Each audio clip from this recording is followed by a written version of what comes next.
அன்பார்ந்தவர்களே, நம்முடைய ஆசிரியர்கள் நம்முடைய உள்ளம் கவர்ந்தவர்களாக இருக்க வேண்டும் அல்லவா?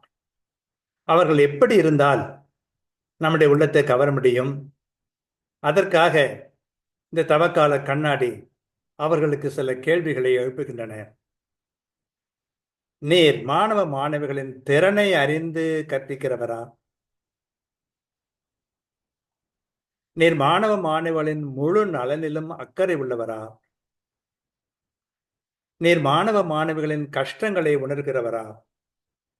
சிந்தித்து பார்ப்பது நல்லது. அன்பிறைவா, நான் மனம் மாற வேண்டும். மக்கள் மனம் மாற வேண்டும். அதன் மூலம் உலகிலே தீமை மறைய வேண்டும், நன்மை நிறைய வேண்டும். ஆமென்.